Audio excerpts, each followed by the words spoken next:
Salut à toutes et à tous. Et bonjour. Bienvenue dans les recettes ludiques, bienvenue dans Passion Pli, le format qui revient pour vous parler d'un jeu exceptionnel aujourd'hui, pour la deuxième fois d'ailleurs, puisque c'est la deuxième prise qu'on fait, la première a cassé, c'est super. Et donc aujourd'hui on va vous parler de Nokosu Dice.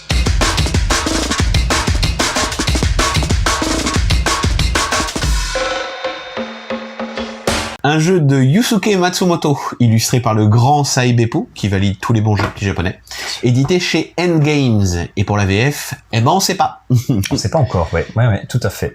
Un jeu pour combien de joueurs? De 3 à 5 joueurs, mais en vrai, 4 ou 5. Seulement 4 ou 5. Nokosu Dice est un jeu de pli tout à fait classique, à ceci près qu'il se joue avec des cartes et des dés. On a 5 couleurs de cartes, numérotées de 0 à 7. Et on a, ça va un peu vite. Et on a également des dés 6, donc de 1 à 6. Aha. Et ces dés sont de la même couleur des cartes. Et en fait, on va jouer indistinctement dans les plis des dés ou des cartes. Et donc c'est ça qui va faire un petit peu l'originalité. On a un système d'atouts, de double atout même, dont Romain va vous parler un petit peu plus après.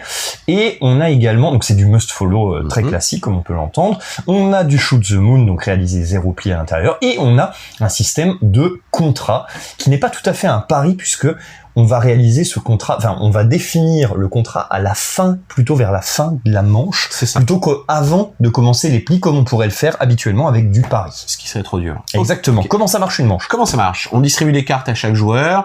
Chaque joueur commence également avec quelques dés et on met les autres au milieu de la table. On va ensuite drafter les dés au milieu de la table jusqu'à ce qu'il n'en reste qu'un seul, le Highlander, le Nokosu en japonais.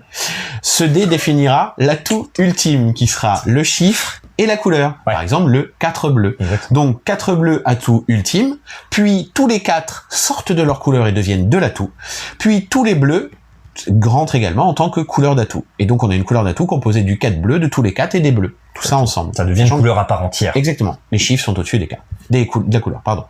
Ensuite, on joue nos plis. On a devant nous des dés qui sont une main ouverte, des cartes qui sont une main fermée. On va au fur et à mesure jouer nos dés jusqu'à ce qu'il nous reste personnellement qu'un seul dé, notre Nokosu Dice. Ce dé-là sera notre contrat, le nombre de plis qu'on doit effectuer. Voilà. Les points à la fin de la manche, 1 point par pli effectué, et si j'ai rempli mon contrat, tous les joueurs qui l'ont fait rentrent dans les points bonus. Plus il y a de joueurs, moins il y a de points, moins il y a de joueurs, plus il y a de points, tout simplement. Exactement. Bon, on n'a pas le time, alors du coup, on avance et on fait effectivement la partie avis sur Nokosu Dice. On commence par dire que c'est un grand jeu. Oui. C'est certainement un des meilleurs jeux de pli, je pense, auquel on ait joué. Ouais, clairement. Comme moi, a priori, ça rentre dans vraiment le palmarès ultime. C'est un néo-classique, instantanément. Ouais. Je le vois comme un peu le Lacerda des jeux de pli. C'est-à-dire que il fait un peu peur, il semble plus expert que tous les autres. Plus compliqué. Et une fois que t'en as fait 2 parties, tu fais « Oh, ça va, j'ai survécu, le jeu m'a pas assassiné. » Il est nettement moins compliqué qu'il n'y paraît. C'est ça. On a l'impression, en fait, d'avoir les dés, plus les cartes, plus ce système d'atout en croix qui est un petit peu difficile à suivre. Voilà. Et tout. Ça paraît difficile.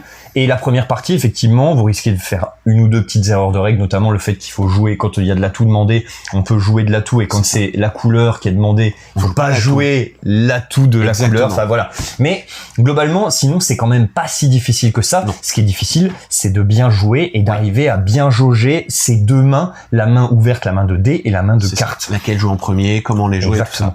Bien sûr, c'est un des Shoot the Moon les plus difficiles des jeux. Ah ouais, très clairement. C'est vraiment des plus durs, parce qu'en à la fin du draft, ou pendant le draft, tu annonces aux autres que tu feras 0 pli.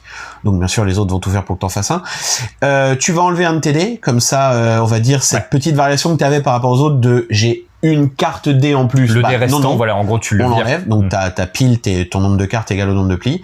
Et après, c'est parti. Donc, faut faire aucun pli. Si c'est le cas, tu auras un bonus de 10 points, puis tu seras dans les points bonus. Bon, c'est pas rien, Donc, c'est pas rien du tout. Mais surtout, t'es sur un jeu de survie où chaque pli, tu joues ta peau, quoi. Et ça, moi, j'aime énormément. J'essaye d'en faire un maximum, j'en loupe 99%, mais c'est excellent. Mais moi aussi j'aime bien les Shoot the Moon, et je trouve que celui-là est très bien pensé, effectivement, il permet de s'adapter un tout petit peu au début, parce que tu retires le... Alors, ou pas, parce que du coup, selon les règles, une option et tout ça. Non, mais puis selon les règles, tu sais, tu peux le prendre en cours de draft, du coup, tu prends un dé noir, mais du coup, ça te laisse moins de possibilités, ça, quand même, Ça rend le Shoot the Moon plus difficile, parce que quand tu l'enlèves après, tu connais l'atout. Absolument. Et du coup, C'est pas la même chose. Il y a une bagarre sur les règles entre la V2 et la V3. Il y a quand même bagarre, effectivement. Attention. Mais bon, en tout cas, c'est relativement intéressant.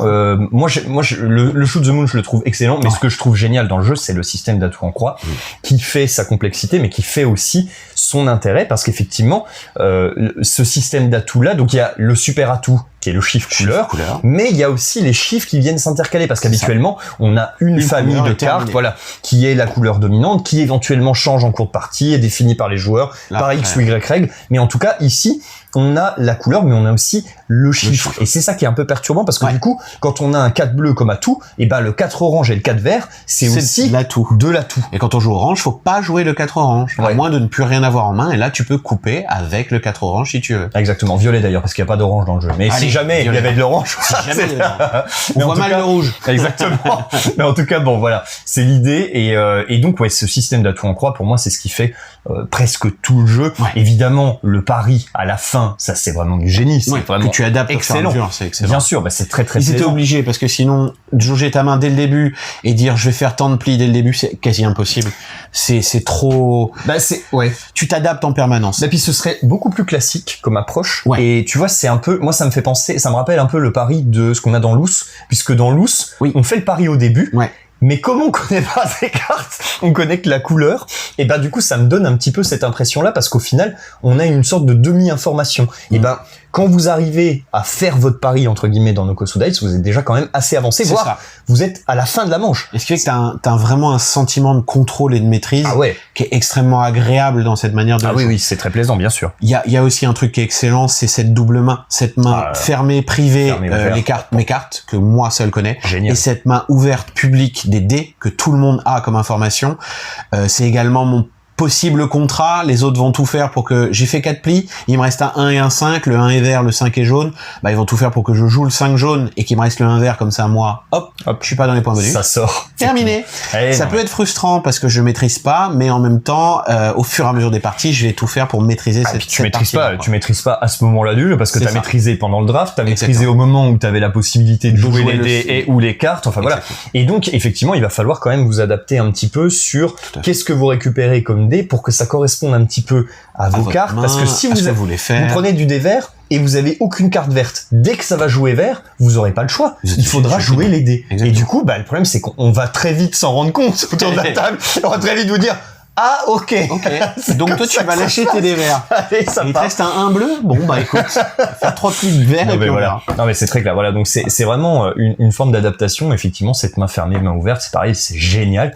Le jeu en fait présente quasiment pas de défaut. En fait, il a les défauts de ses qualités, c'est-à-dire que il est prise de tête. C'est pas un jeu Rebel Princess ou Jalapeno ou ce genre de jeu de pli qui est vraiment très très fun, ça joue vraiment pour rigoler, c'est full chaotique, tu contrôles rien du tout. Ici, là, tu joues quand même pour la victoire. Tu joues la victoire, on est dans le vrai contrôle, et le problème c'est que ces prises de tête, ne serait-ce que pour respecter les règles, c'est déjà ça qui va déjà vous amener une petite touche de difficulté, et ensuite pour amener le jeu, pour être bien joué, là c'est encore une difficulté supplémentaire. Donc, il est froid également. Faut le savoir, c'est froid, bien sûr, il y a aucun thème, vous voyez bien. C'est ça, il y a pas de thème, sur les cartes, il y en a pas plus, les cartes, le matériel, très bon matériel, de la carte tout à fait classique, basique, avec des chiffres bien visibles. On est sur du bon dé en bois des familles qui va avec. Du gros dé en bois, voilà, qui est pas creusé et tout ça, mais ça fait tout à fait le job. On s'en fout, on n'a pas besoin de plus. La boîte est pas énorme, tout rentre une fois slivé. On est sur de la carte classique, carte style Magic 64-88. Eh oui, c'est le petit moment carte Magic. Merlin, je sais pas là. Perdu, Perceval. Je l'attendais, donc on est sur du Perceval. Voilà, tant pis. Elles sont grandes.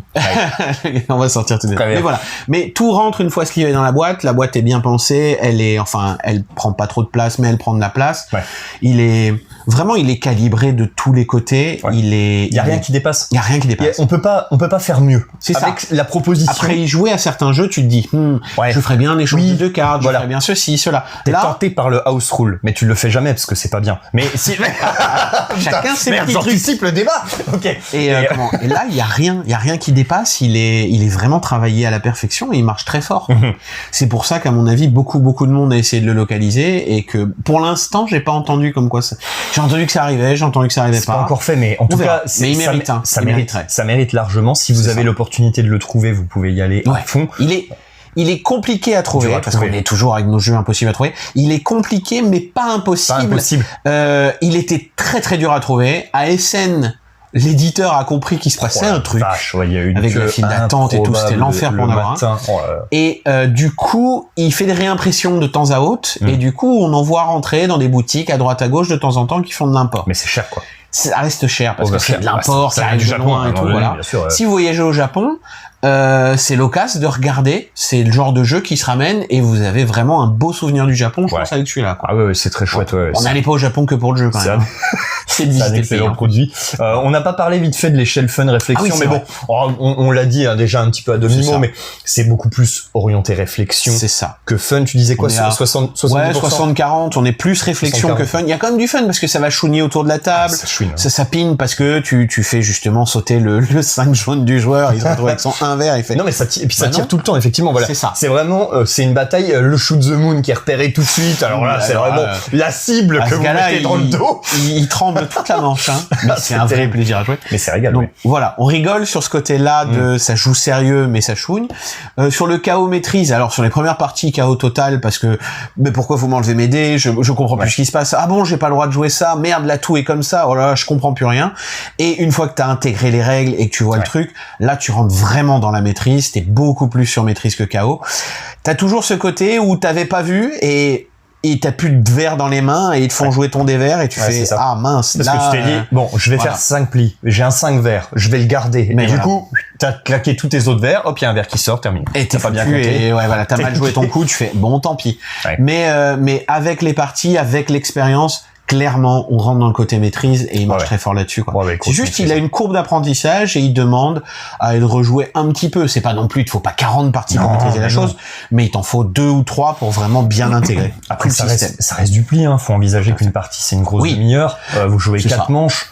Ça va tout seul. Ça va, voilà, 4 ou 5, voilà. Ça va tout seul au final et c'est une manche, en fait, est suffisamment satisfaisante pour qu'on ait envie d'y retourner à la manche d'après. Parce qu'on se dit, j'ai fait n'importe quoi. Ça a complètement, mon shoot the moon, il est passé à la trappe au dernier pli. Quel enfer! Quand tu réussis le contrat, si t'es le seul, c'est une trentaine de points. Tu fais, wow, vous avez fait 4 points? Moi, j'ai 30. Moi, j'ai 32.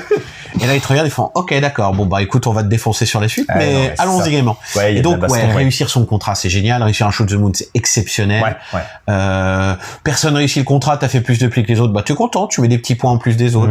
Ce côté 1 point par pli, aide à accepter le fait qu'on n'a pas réussi le contrat et enlève beaucoup de frustration. Ça compense. Ça reste agréable. Il y a plein de petites choses. Il est vraiment très très bien pensé sur tout. C'est hyper bien taillé, hein. Et du coup, il y a rien qui dépasse et il y a rien qui fait que t'as envie d'enlever ou rajouter quelque chose. Exactement. Il est très bien comme il est. Donc vraiment, exceptionnel, hein. Ça fait partie. On aurait dû faire la vidéo beaucoup plus tôt. On n'avait pas forcément la boîte et tout. Donc bon, on a un petit peu bataillé, mais on l'a fait finalement. Mais oui. Et je pense que voilà, ça tellement qu'on a apprécié, on l'a fait 2 fois, mais celle-là va aller vite. Je peux te dire que là, en 10 minutes, on a bouclé le truc. Mais bon, en tout cas, voilà. Vous savez s'il est pour vous et on vous le recommande très très très chaudement. Il faut au moins essayer. Si vous êtes amateur de jeux de pli, à mon sens, c'est totalement incontournable, quoi. C'est tellement, le twist est tellement bien fait, c'est tellement bien intégré dans le gameplay. Plusieurs petits intégrés, enfin, la soupe est bonne. Ah, c'est super. Bah oui, la soupe est bonne, on y retourne, hein, c'est très clair. Non, mais en vrai, voilà. On vous le recommande très très très chaudement.